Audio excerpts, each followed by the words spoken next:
Selamat malam para netizen dimanapun kita berada, salam inspirasi bagi kita semua. Ini dikutip dari Tempo ya, cukup menarik sekali. Survei indikator sebut kepuasan ke Jokowi turun, elektabilitas Anies naik, bagaimana Ganjar? Dan bahkan Rocky Gerung memberikan pernyataan bahwa elektabilitas Anies naik terus, istana sampai rapat tiap hari. Rocky Gerung diikuti 2 menteri utama, 3 oligarki dan 5 lembaga survei. Ini cukup menarik apa yang disampaikan oleh Rocky Gerung begitu kan, dan bahkan komentar-komentar netizen saya lihat dulu seperti ini. Ini komentar-komentar netizen sangat pedas sekali begitu kan. Kalian lebih percaya berita Tempo atau berita Kompas? Ini menyandingkan begitu. Tapi di satu sisi elektabilitas Jokowi turun, Anies Baswedan naik. Dan pada hakikatnya dari berita yang lain ini sebaliknya begitu judulnya begitu kan. Bahkan ini komentarnya, kalau tingkat kepercayaan lembaga survei kau berapa persen Bur? Ini sudah pernah kau survei belum? Biar nggak di disclaimer ini.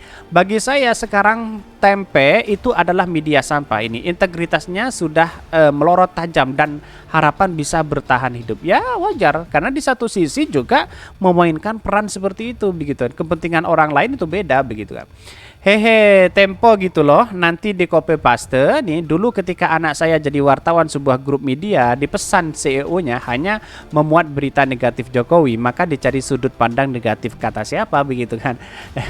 Jangan memberikan berita hoax begitu kan. Yang kira seperti itu begitu.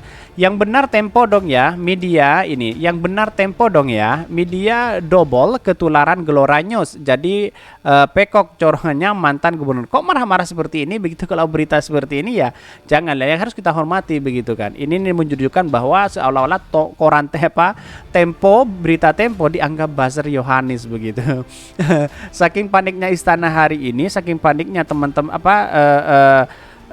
para buzzer dan cebong ya seperti ini begitu. Bagaimana dengan survei for cebong yang terus-terusan naik? Kok kalian nggak protes? Ini kritikan telak begitu kan. Reporternya salah kutip ini. Saya buat survei lewat Anda Burhanuddin Murtadi, berapa tarifnya untuk wali kota? Ini wah, apa wartawan atau wartawati ini nih tidak tahu malu atau sengaja membuat kesalahan ini? Kok digoreng habis-habisan kalau harus seperti ini? Bagaimana dengan berita yang lain begitu kan? Ini sangat disayangkan sekali. Dan bahkan ini elektabilitas Anies naik terus, istana sampai rapat tiap hari. Rocky Gerung diikuti 2 menteri utama, 3 oligarki dan 5 lembaga survei. Kan sudah jelas apa pernyataan dari Rocky Gerung ini kan, sangat menarik sekali begitu. Bahkan para cebong dan buzzer sekarang sudah ketar-ketir melihat hal ini begitu kan. Ini oligarki penjajah takut Anies nyapres nih, maka disuruh jongos-jongosnya jegal Anies Baswedan ini. Bau atur rencana busuk ini, benar begitu? Apa cuma ngarang bebas? Ngaur nih beritanya, malah sebaliknya Om. Lagian gak masuk akal istana rapat bahas elektabilitas, lebay ini cuma kehabisan bahan, asal aja ngasih beritanya. Ini banyak yang mengkritik kepada kepada Pak Rocky Gerung begitu kan. Ini manakah media yang paling koplak? Demokrasi, Gelora ID, Keuangan News, di RM Mall, semuanya. Ini udah 250%, dengar rapat sampai pagi. Wow, betul sekali begitu kan. Sampai ketakutan kepada Anies Baswedan, dijegal habis-habisan di sana di sini begitu.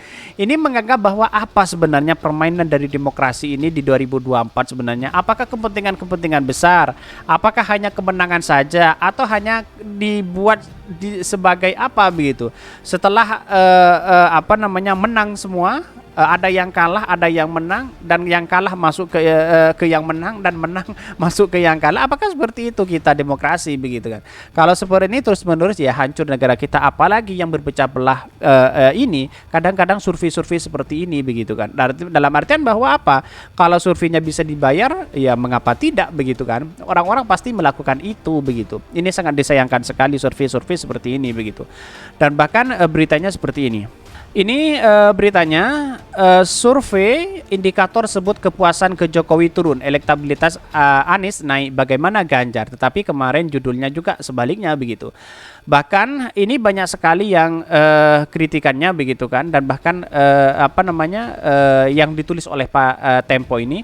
Survei teranyar indikator politik Indonesia menunjukkan tingkat elektabilitas Anies Baswedan berhubungan dengan ketidakpuasan publik terhadap kinerja Presiden Joko Widodo alias Jokowi. Hasil survei menunjukkan saat kepuasan terhadap kinerja Presiden rendah, elektabilitas Anies cenderung naik. Mereka yang tidak puas dengan kinerja Pak Jokowi itu polanya sama dengan tingkat elektabilitas Anies, kata Direktur Eksekutif Indikator Politik Indonesia Burhanuddin Muhtadi pada Rabu 4 Januari 2023. Ini dikutip dari Tempo ya, Taufan Rangganis. Dan bahkan kalau menurut saya pribadi, apa yang selama ini ditakuti kepada Anies Baswedan, hanya survei aja ya, survei aja sudah dimainkan seperti ini begitu. Saya setuju sekali apa yang disampaikan Rocky Gerung, bisa jadi istana juga panik hari ini begitu kan. Ini pengamat politik Rocky Gerung menyebutkan pihak istana semakin khawatir ya dengan elektabilitas bakal capres dari Partai Nasdem Anies Baswedan. Mengapa tidak?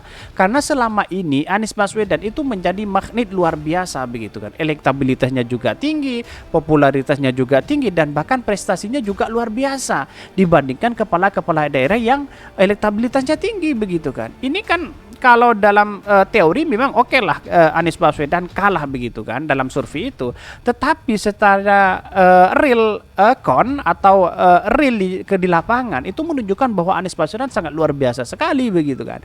Dia mengungkapkan kemungkinan pihak istana menggelar rapat terkait persiapan pemilu ini.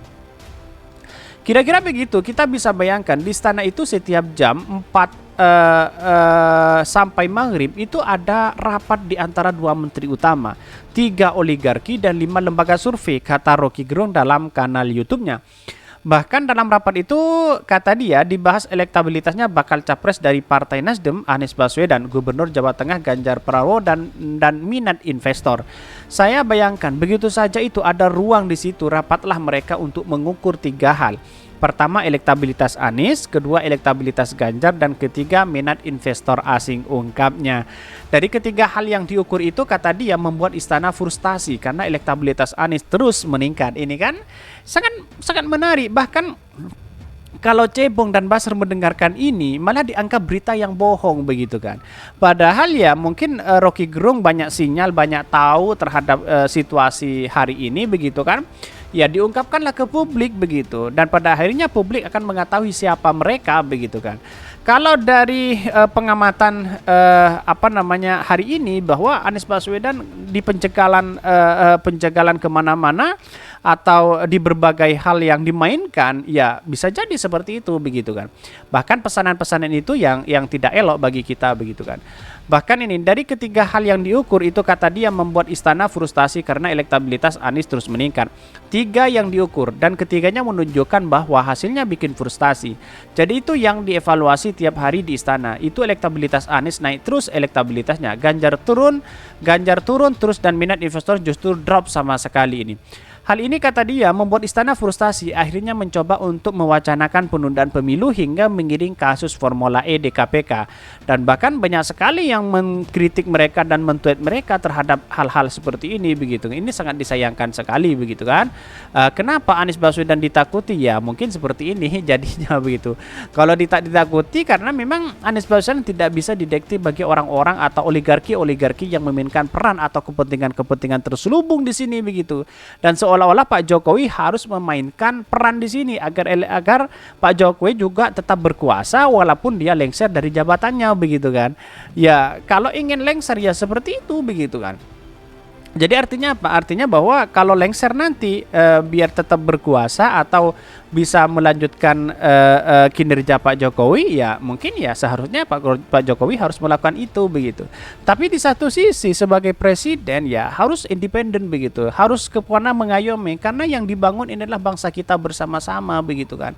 Bangsa kita bersama-sama dibangun bersama-sama begitu kan, bukan atas kepentingan-kepentingan tersendiri. Ini sangat disayangkan sekali ketika ada kepentingan-kepentingan terselubung dimainkan seperti ini begitu kan. Sangat disayangkan sekali. Kira-kira seperti itu begitu. Mungkin itu ya yang kami sampaikan. Tonton terus channel Hodari Podcast Rakyat ini karena ada berita-berita menarik dan viral setiap harinya. Salam para netizen, salam inspirasi bagi kita semua. Jangan lupa di subscribe channel YouTube Hodari Podcast Rakyat ini dan share sebanyak-banyaknya karena yang sudah subscribe yaitu 5% dan yang belum subscribe yaitu 95%. Mari kawal terus bersama-sama sebagai edukasi dan berita yang baik kepada publik itu sendiri.